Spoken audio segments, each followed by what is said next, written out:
Hola a todos, soy Salvador Tarado Soria, decano de la Facultad de Derecho. Y hoy voy a estar con los chicos del Mentidero hablándoos de bioética y bioderecho. Así que destaponaros los oídos y venid con nosotros.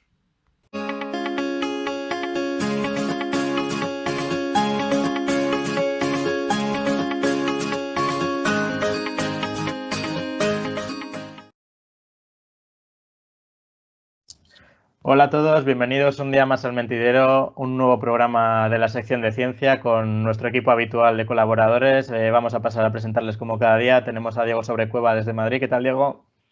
Muy bien, aquí en Madrid que está la cosa un poco revuelta, pero bueno, otro día más en la sección. Ha sido una noche entretenida hoy, ¿no? Sí, bueno, yo desde la tele he de reconocer que no estaba entre los manifestantes. Mejor, mejor. También tenemos a Juanjo Vidal. ¿Qué tal, Juanjo, desde León? Hola, muy buenas. Bueno, aquí andamos en León, mientras nos dejen. La cosa más tranquila, ¿no? Por allí. Y también tenemos a Luis Getino desde su laboratorio habitual. ¿Qué tal, Luis? Yo repito, un día confesaré que realmente no tengo casa y duermo aquí debajo de la mesa, pero bueno, aprovechando no sea que nos confinen y no pueda venir, pues haciendo las horas ahora durante los domingos. Bueno, y la verdad que contamos con un invitado de excepción. Tenemos con nosotros a Salvador Tarodo, decano de la Facultad de Derecho de la Universidad de León, titular del Departamento de Derecho Público, doctor en Derecho por la Universidad del País Vasco, premio de investigación en bioética por la Fundación Víctor Grifols y Lucas en el año 2005. Y eso es solo parte de un amplio expediente, un amplio currículum que, como vais a poder ver, atesora un gran número de conocimientos. ¿Qué tal, Salvador? Pues muy bien, muchas gracias por haberme invitado y nada, a ver si pasamos un buen ratillo.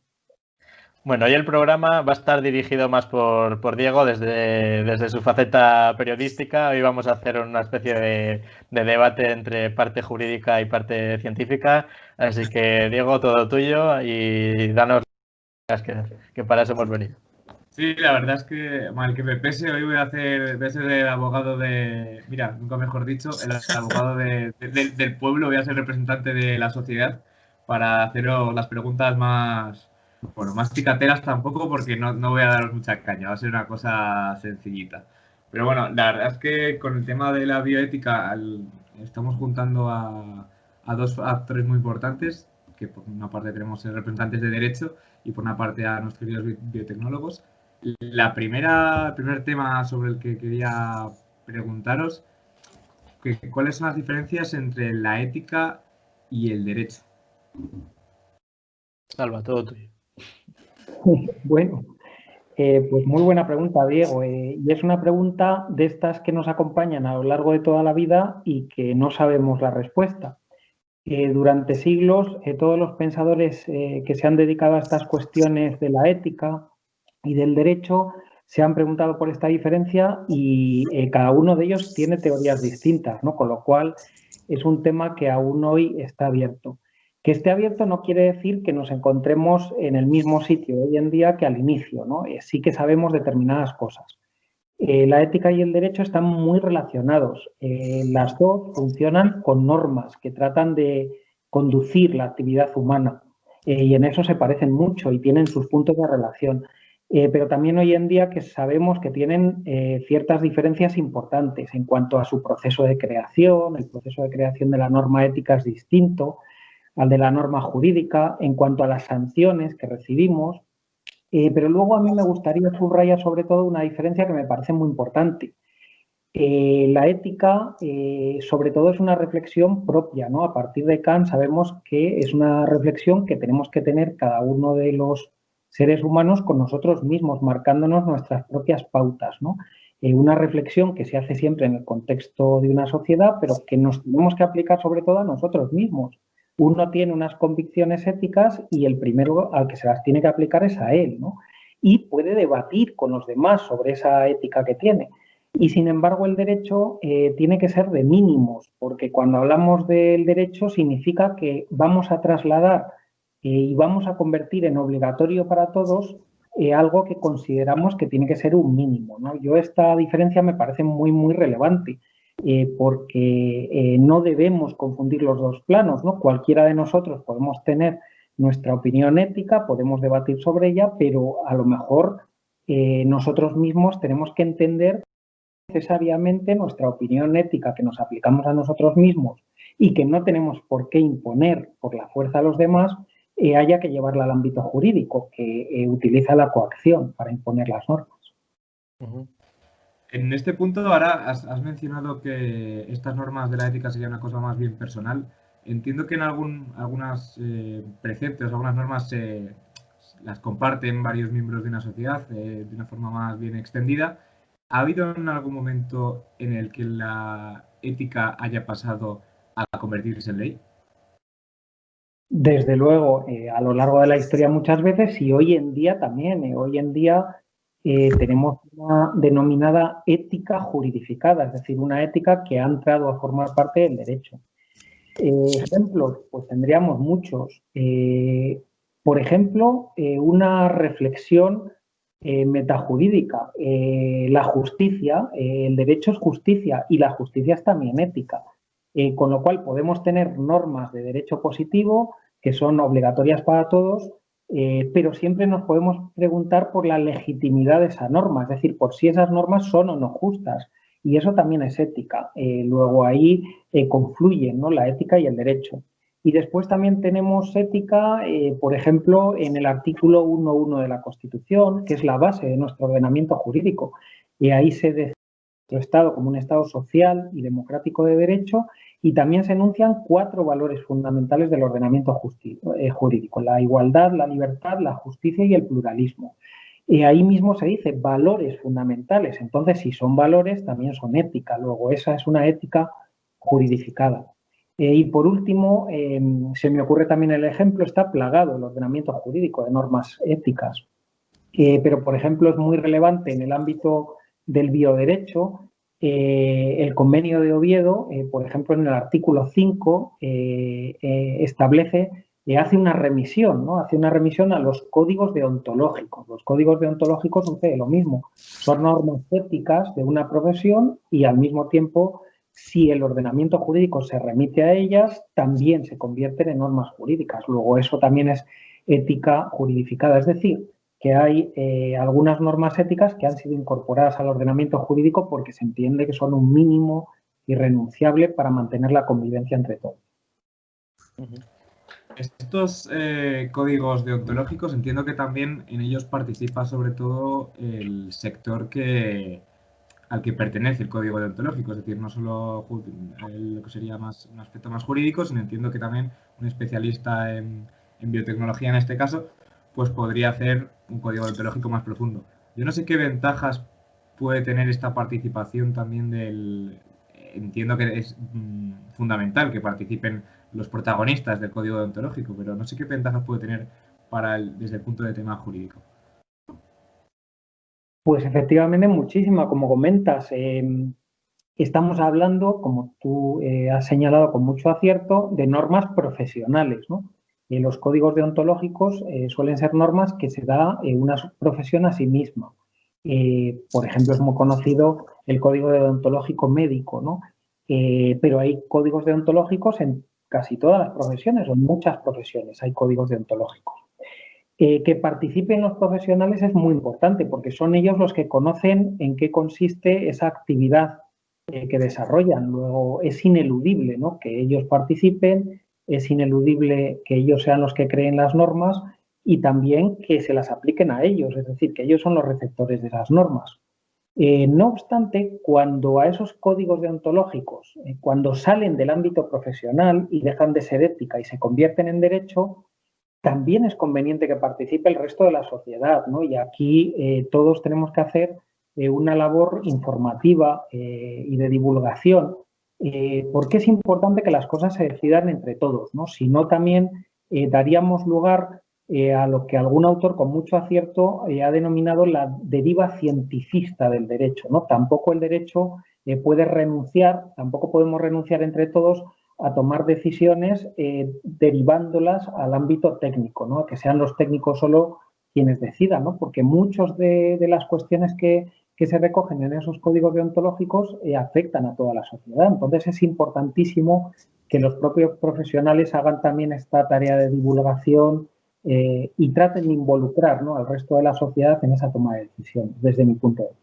Sí, yo un poco a raíz de lo que comentaba Salva, creo que es muy, muy importante lo que has reseñado respecto de quiénes son las personas que tienen que elaborar el código ontológico y también quiénes son las personas que también tienen que conformar un poco el ordenamiento jurídico fuera de los sectores especializados. Por eso es muy importante, yo creo, que una vez que nos basamos en el sistema de separación de poderes, el legislador no sea solo un tecnócrata dedicado al derecho. También tiene que haber especialistas de otras ramas, sobre todo a la hora de legislar sobre las materias concretas. Una persona instruida en derecho nunca va a saber tanto como otra persona de la rama especializada, en este caso de la biotecnología, como estamos hablando sobre este tema. Por eso yo creo que es muy importante siempre que haya una convergencia a la hora de elaborar estas normas, sobre todo a fin de crear una norma útil, que es la utilidad, ¿no?, que lo que buscamos a la hora de promulgar una norma. No solo buscamos el hecho de que exista una sanción para un posible incumplimiento, sino también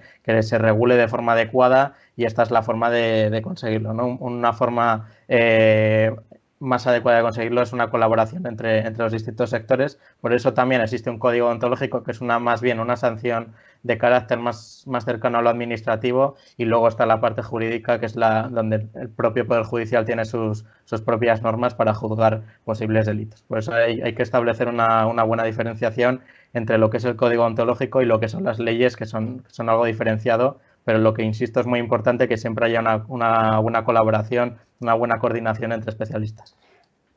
Claro, yo una cosa, bueno, siempre me he preguntado, ¿no?, siempre lo he tenido ahí como cuestión, es que muchas veces los científicos, como lo jurídico suele ir más por detrás, o incluso no hay colaboración entre la parte técnica del derecho y la parte técnica de la ciencia, ahí hay un vacío legal, y siempre al final el científico se ampara en su código deontológico para justificar algo que o bien puede beneficiar a la sociedad o bien puede no hacerlo, pero lo utiliza como justificación, pues porque es su máxima, digamos, una máxima que no tiene siempre por qué ir a la par que las de otros grupos. Yo creo que también nos sirve como freno y acelerador a la vez desde el punto de vista investigador, por el hecho de que no te tienes que andar planteando de si puedo o no hacer esto. Tú te vas a la ley y sabes si puedes o no puedes hacerlo. Entonces también desde el punto de vista ético a veces te libra de dilemas, de no tengo que ser yo quien decida si voy a hacer o no hacer esto, porque ya está decidido en una norma. Entonces que creas que eso puede ser a veces más cómodo. Sí que es cierto que es una especie de freno, porque digamos te limita más a la hora de hacer ciertas cosas. No es un freno, no tiene por qué ser un freno negativo. Es como si ves un atasco y tienes que frenar el coche. La otra opción es que te comas el coche enfrente, entonces puede ser un freno positivo. También para que nosotros seamos conscientes que por la ciencia no vale todo, que hay que ser un poco conscientes de que lo que yo veo como positivo puede no ser tan positivo desde el punto de vista de la sociedad, que hay que someterlo igual a más debate hasta llegar a un punto de acuerdo. Y luego también es un acelerador, por otra parte, porque cuando las cosas están reguladas, tú ya sabes qué pasos tienes que hacer para poder, que yo quiero investigar con animales, pues los pasos son estos, hago el papeleo o la burocracia, quizás excesiva o demasiado lenta desde nuestro punto de vista, pero bueno, ya sabes qué pasos tienes que seguir, haces esos pasos y se te autoriza a, o no se te autoriza a, si no has seguido los pasos de forma adecuada. Entonces también esto te facilita el hecho de que no andas dependiendo del político de turno o de a quién le mandes el qué cosa para poder o no poder hacer las investigaciones. Entonces, sí, uno de los principales problemas del derecho, no sé si es evitable o no, pero es claramente que el derecho siempre va muchas veces a remolque de la sociedad. Es muy difícil legislar sobre algo antes de que haya pasado, ¿no? Es algo prácticamente imposible. Entonces, algo que se le reprocha muchas veces al derecho y en general al sistema judicial es la lentitud, no solo a la hora de juzgar, sino también a la hora de un poco más bien desde el Poder Legislativo de crear. Esto yo creo que es algo inevitable, ¿no? Desde el mundo del derecho no podemos nunca anticiparnos a algo que no ha ocurrido, porque iríamos a ciegas, estaríamos regulando algo que no existe y ello incurriría en errores, lógicamente, de manera inevitable. Por esto insisto en que yo creo que es muy necesaria la cooperación en este caso, entre biotecnólogos o científicos con los juristas a la hora de crear normas, porque esto es lo que va a hacer que una vez esta norma se cree, realmente sea efectista a la hora de aplicarla y realmente se eviten problemas a la hora de, como dices tú, Luis, de ver dónde están los frenos, dónde están los límites, porque es que si no hay esta colaboración, un jurista nunca va a saber realmente desde el aspecto técnico hasta dónde puede llegar o no, ¿no? Esto Salva puede igual hacer más incidencia en ello. Bueno, totalmente de acuerdo. El derecho es una realidad humana, cultural, con lo cual siempre va detrás de las cosas que suceden en la sociedad, ¿no? Y particularmente esto que se cumple en todas las ramas del derecho, ¿no? Primero las cosas suceden y luego se regulan.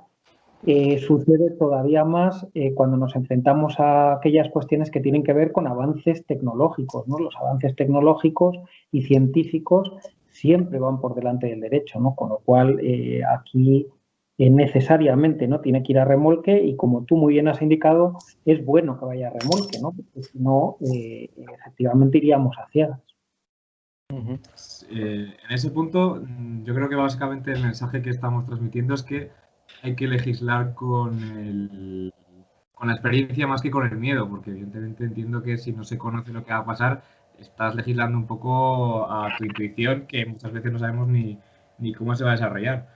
En este punto, antes ha mencionado Salvador el convenio de Oviedo, que es el segundo tema del que queríamos tratar un poco hoy, que, bueno, para nuestros escuchantes es un convenio de la protección de derechos humanos que se aprobó en España el año 2000.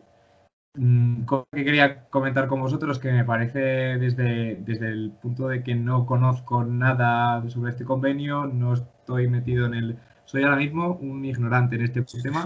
Me parece que en 20 años imagino que han pasado muchas cosas, han cambiado mucho, ha habido muchos avances como para que este convenio siga en vigor. No sé si hay algún proyecto para modificarlo, si se ha modificado ya, si hay algún convenio nuevo en marcha.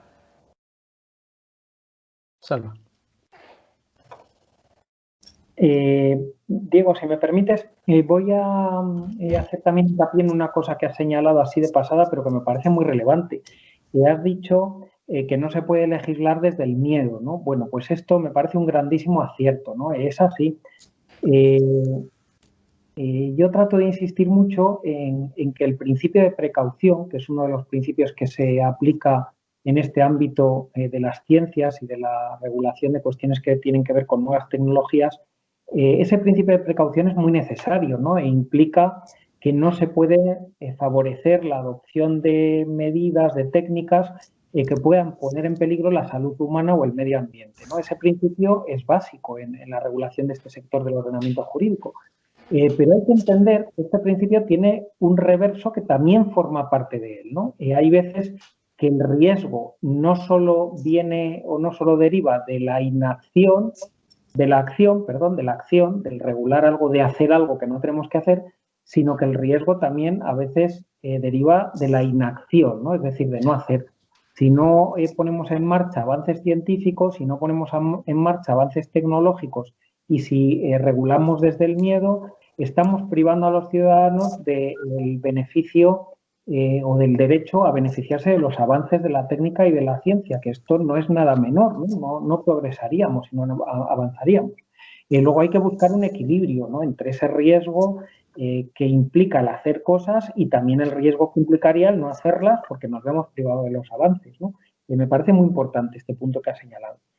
Y luego, respecto a esta otra pregunta que formulabas al final sobre el convenio de Oviedo, efectivamente, ¿no? Después de 20 años habría que repensar, ¿no?, algunas cuestiones que deberían de ser actualizadas, no cabe duda.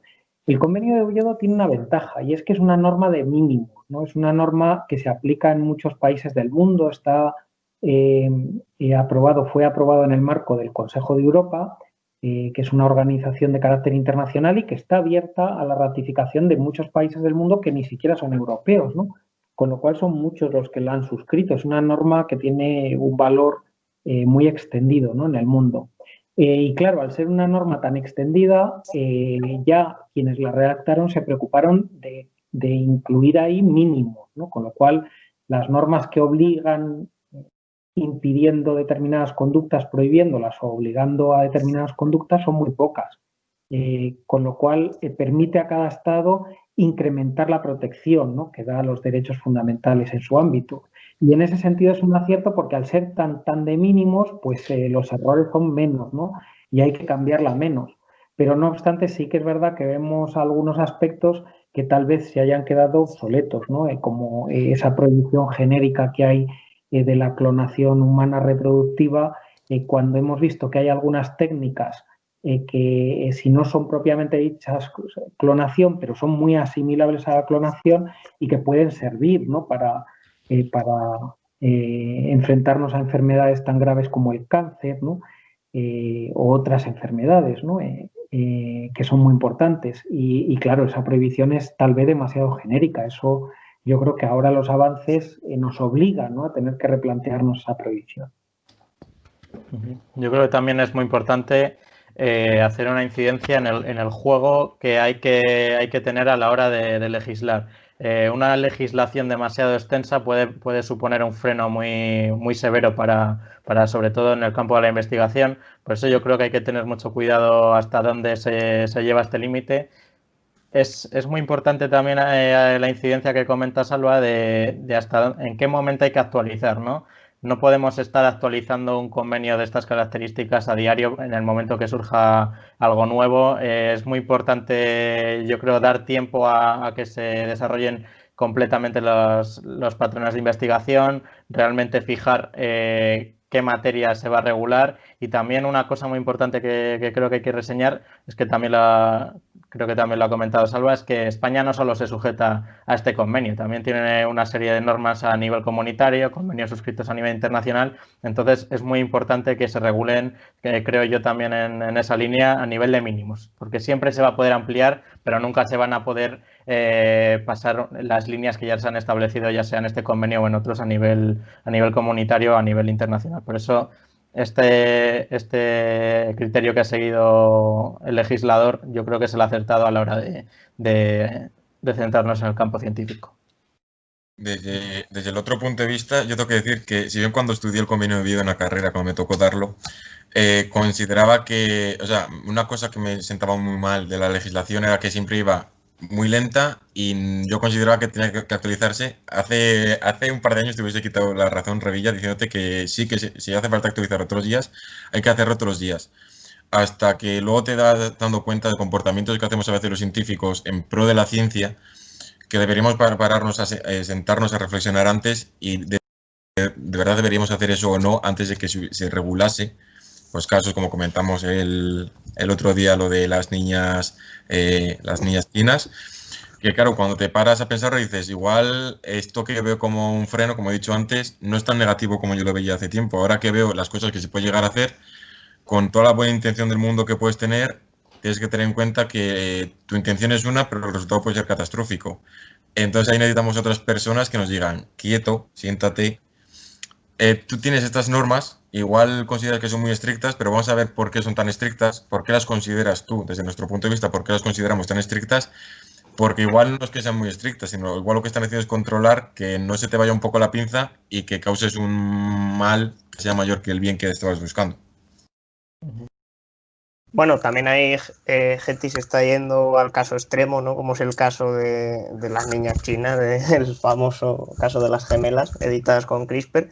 Pero yo creo que muchas veces la ciencia incluso no somos conscientes de que pequeñitos avances o pequeños estudios que hagamos pueden tener una repercusión enorme. Si trabajamos con genomas humanos o simplemente con bases de datos de genomas humanos, ahí también podemos tener riesgos de discriminación, riesgos de hacer una selección de personas de las que el científico no es consciente porque nunca se lo plantea, nunca lo ve desde ese punto de vista, pero que quizá un jurista o alguien, un filósofo, alguien especializado en otro campo sí diga, bueno, pues esto puede tener su peligro a la larga si alguien le da por usarlo de mala manera. Yo creo que cuando nos ponemos la bata, los que trabajamos en el laboratorio, yo creo que nos olvidamos muchas veces de que todo lo que hacemos se puede utilizar para mal. Yo creo que a veces pecamos, o quiero pensar que pecamos de buenismo, y pensamos que todo lo que vamos a hacer, todo el mundo, aunque tenga acceso a ello, lo va a utilizar con el fin con el que nosotros lo hemos pensado. Pues pues casos como armas biológicas o la dinamita, esto, que les puedes dar un buen uso o un mal uso. Yo creo que cuando los diseñamos muchas veces, bueno, la dinamita no es un buen ejemplo, pero yo creo que hay muchas veces muchas herramientas, muchas cosas que desarrollamos en el laboratorio, que las desarrollamos con una idea de, esto va a salvar el mundo, y puede salvarlo, pero también lo puede destruir. Y nunca somos conscientes de la otra parte. Sí que estoy de acuerdo con Juanjo, que ahí, si no nos vamos tan a los extremos, sí que hay regulaciones que a veces nos frenan demasiado. Tenemos como ejemplo la regulación de los transgénicos, que yo creo que ahí sí que nos está pisando mucho el freno y esta vez no para bien. Pero bueno, eso es un debate que podemos dejar para muy extenso para más adelante. Pero sí que es cierto que tenemos que tener cuidado de que hay veces que consideramos normas que te frenan mucho y no te frenan tanto como piensas, y hay otras que te frenan más de lo que parece. Que ahí hay un doble juego muy interesante que habría que mirar un día en profundidad. Yo creo que ese es el principio. Sí, Salva. A mí me parece también, detrás de estos supuestos límites que estáis comentando, hay también una cuestión de derecho internacional. Yo cuando estudié, ya en el siglo pasado, me acuerdo que los profesores insistían, ¿no? En la carrera, insistían en que el siglo XXI necesariamente acabaría siendo el siglo del derecho internacional, ¿no? Un siglo en el que por fin los estados cediesen soberanía a los organismos internacionales, que los organismos internacionales se deberían de conducir de manera más democrática y más deliberativa, y que todos nos deberíamos de considerar más como una humanidad, ¿no? Y no como miembros de estados que tratan de buscar muchas veces el provecho propio, ¿no? Y esto, desgraciadamente, no ha sucedido, ¿no? Y no solo no ha sucedido y no está sucediendo, sino que estamos viendo alarmantes retrocesos, ¿no? Hay países que no reconocen justicia internacional. Recientemente hemos visto como un proceso que iba o que caminaba hacia la justicia universal ha sido paralizado, ¿no? Y hemos vuelto atrás en la consideración de que los ciudadanos nos sintamos miembros de una humanidad y consideremos que es posible crear normas para todos, es posible deliberar entre todos. Bueno, pues esto yo creo que es un gran fracaso, ¿no? Al que estamos asistiendo en los últimos años. Yo creo que es muy importante lo que acaba de reseñar Salva, y aquí es donde vuelve a entrar en juego la ética. Lo que comentábamos antes es que la ética es algo más personal. Entonces, lo que para una persona, como comentaba Luis, puede parecer algo bueno, en otra parte del mundo puede ser considerado algo malo. Entonces, es muy difícil regular algo a nivel internacional. Son muy pocos los convenios que se aplican a nivel de todos los países. Es muy difícil poner de acuerdo a personas con procedencias muy distintas, con valores morales también muy distintos. Aquí entra mucho en juego el tema de la religión también, aunque es un tema muy polémico.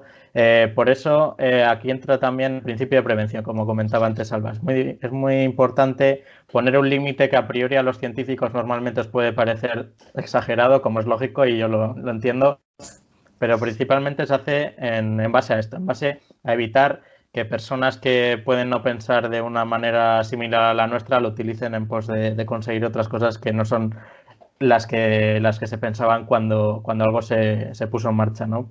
Es muy difícil. Como comentaba también Salva, se han intentado hacer normas, tribunales a nivel internacional, y es algo prácticamente idílico, diría yo.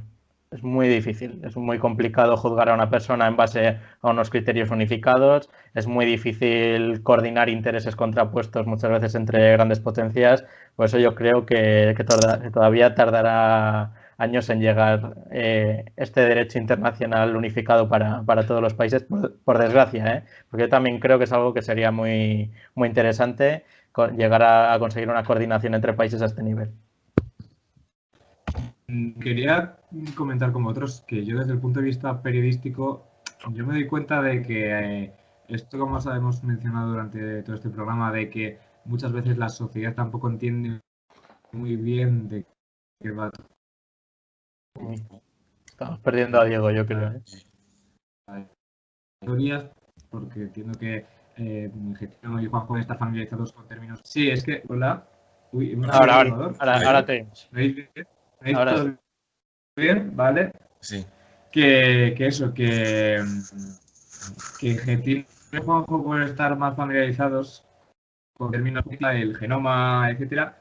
Pero yo veo muchas veces que como los periodistas somos un filtro de la sociedad, somos como por así decirlo, el puente entre la sociedad y los científicos o los juristas y muchas veces creo que esto es una cosa que está mejorando, el tema de divulgación tanto jurídica como científica a nivel periodístico, pero que muchas veces los periodistas pecan de desconocimiento y son los que le ponen un tamiz al fin y al cabo a la opinión pública. Entonces, no sé hasta qué punto estos nuevos convenios deberían contemplar también un poco la difusión de información para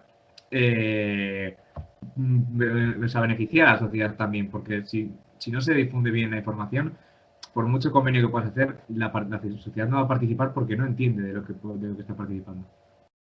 Yo ahí estoy muy de acuerdo contigo, Diego. De hecho, creo que ya lo hemos comentado Juanjo y yo más veces cuando estábamos ahí al otro lado, antes del mentidero, que con los periodistas hemos tenido los científicos muchísimo debate con vosotros de casi llegar a odiaros porque decíamos una cosa y vosotros sacáis completamente distinto. Lo de este compuesto me ha matado al cáncer en la placa y de repente es descubierta la cura contra el cáncer. Y Salmorejo. ¿Quién ha dicho eso? Entonces, siempre hemos tenido... Ha mejorado la cosa, aún así, siento decirte que todavía no hemos mejorado todo lo que queremos, porque mismamente esta semana, creo que hace un par de días, vi un titular de un español que había encontrado un compuesto que parecía inhibir la replicación del COVID en placa, y el titular que salió es que un español había descubierto la cura contra el COVID. O sea que todavía seguís los periodistas haciendo muy el clickbait. Pero sí que es cierto que igual había que plantearse una regulación en pro de intentar que llegase tanto la ciencia como el derecho, porque luego nosotros quejamos mucho del derecho, pero luego no tenemos ni puñetera idea, quitando una asignatura que damos en el grado. Y igual sí que habría que empezar a conectar más las distintas partes de la sociedad, sobre todo las que buscamos el bien común, el que tú te enteres lo que hago yo y que yo me entere de lo que haces tú y cómo lo haces, porque igual los fallos se solucionan hablando. Sí, yo creo que algo que se nos reprocha mucho también a los juristas es lo que comentábamos antes de empezar a grabar, del lenguaje jurídico, ¿no? Que es muy difícil comprenderlo cuando no estás inmerso en este mundo. Yo creo que es algo que los juristas también tenemos asimilado como algo normal, ¿no? No utilizamos el lenguaje jurídico muchas veces para que no lo entienda el resto de la población, lo utilizamos porque lo tenemos realmente normalizado, y yo creo que sí que es muy importante hacer una tarea de interpretación y de acercamiento a la sociedad, tanto como os pasa a vosotros, a los científicos, como nos pasa a los juristas. Creo que los periodistas aquí tenéis un papel muy importante a la hora de coordinar cómo se transmite la información a la sociedad, porque muchas veces esto es algo obvio, se transmite de forma sesgada. Yo creo que este también es otro de los objetivos que tenemos con el programa, transmitir las cosas de una manera diferente, tanto desde el mundo del derecho como desde el mundo científico, y eso es lo que intentaremos conseguir, ¿no? Que se transmita de una forma distinta. Plasmar esto en un convenio es algo, yo creo que muy difícil. Yo creo que es una tarea más a nivel personal de las personas implicadas que más del legislador, ¿no? Es algo que traspasa la frontera. Yo creo que esto no se puede plasmar a nivel legal. Esto es algo que tiene que ser una tarea de la sociedad en conjunto. La tarea de los periodistas, si me permitís, a mí me parece fundamental. Pero no debemos olvidar que la propia Constitución y el Tribunal Constitucional han configurado la libertad de información, que la libertad de información los titulares son los periodistas, ¿no? Bueno, pues esta libertad de información ha sido configurada como una garantía institucional. Es decir, ¿qué quiere decir esto? Bueno, pues que cuando un periodista ejercita su libertad de información, no solo está ejercitando un derecho fundamental, que ya es algo importantísimo, sino que dice nuestro Tribunal Constitucional que está colaborando a la formación de una opinión pública libre. Esto es justamente lo que dice Diego. Por eso tiene tanta relevancia esta actividad de los periodistas, y por eso también tienen determinados supuestos en los que cuando esa libertad de información choca con otros derechos como la intimidad, el honor, la propia imagen, prima la libertad de información para que todos estemos enterados de todo y para que pueda haber una opinión pública libre, ¿no? Es decir, que esta tarea ya el propio derecho reconoce que es fundamental, ¿no? La de los periodistas. Lo que pasa es que tal vez no estemos suficientemente concienciados con ella ni los ciudadanos ni los propios periodistas, ¿no?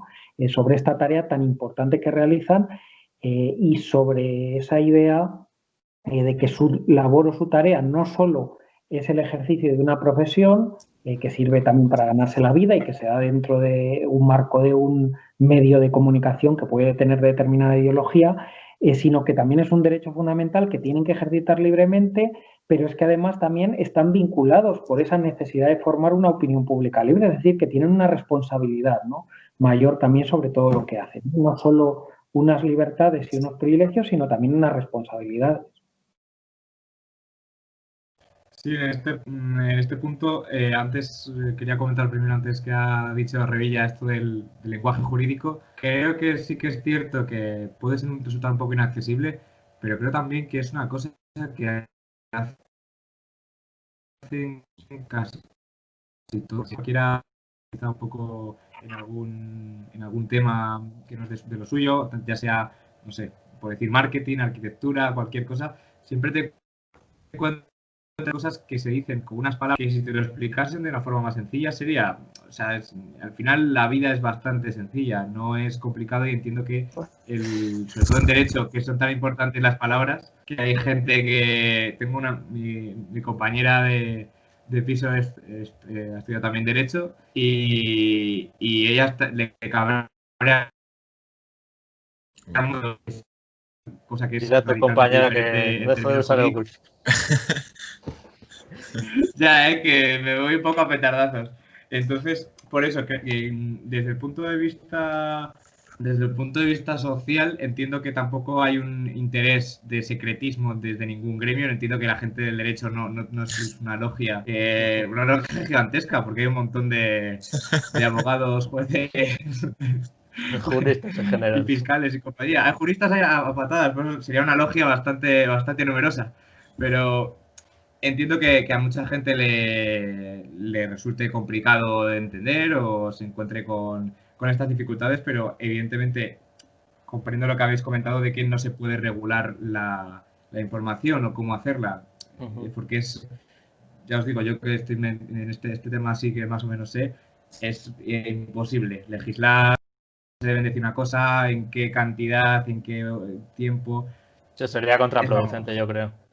Sí, contraproducente e inabarcable, o sea, porque estamos hablando de supuestos de pues tan inesperados como la vida misma, o sea, no podemos saber si una noticia se merece 10 minutos o necesita un documental de hora y media.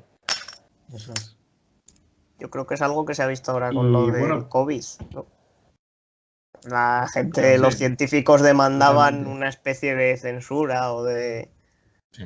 vamos, evitar que la gente difunda otra información que no es la que, bueno, ellos consideran que a la sociedad le beneficia. Y claro, eso ha generado un clima de tensión bastante importante.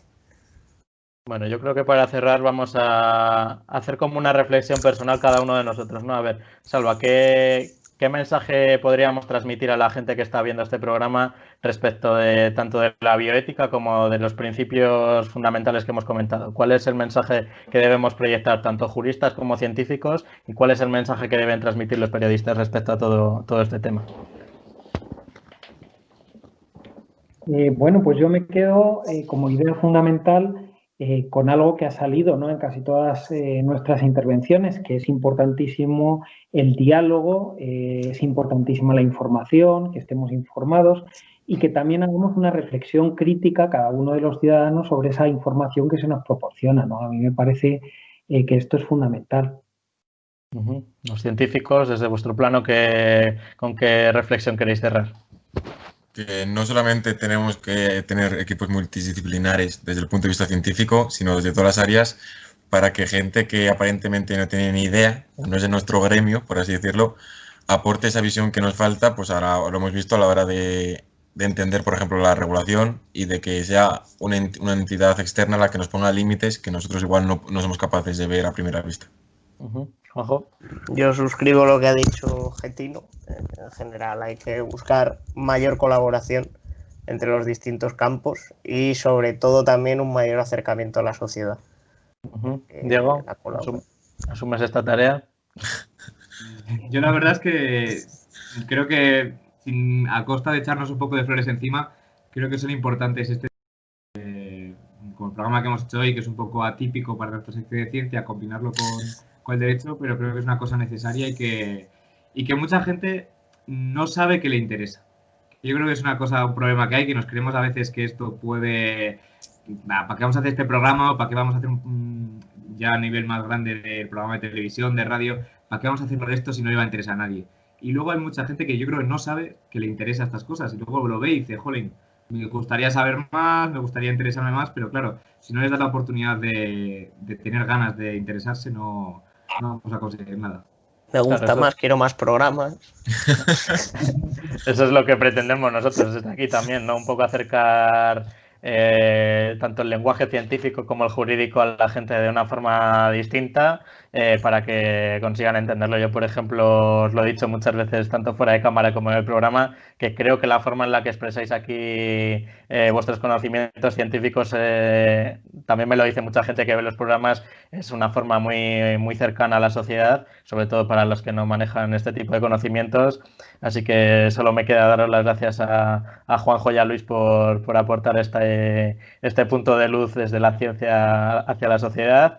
A Diego, por supuesto, por conducir el programa tanto hoy como en todos los programas que ya hemos hecho y los que están por venir. Y a Salva, por supuesto, por estar hoy con nosotros. Es un honor para nosotros contar con una persona de tu categoría en nuestro programa. Así que muchas gracias. El honor ha sido mío, gracias. Nada más que añadir. Como decimos cada día, guardad vuestra silla para el próximo programa del Mentidero y nos vemos en el próximo capítulo. Muchas gracias. Adiós.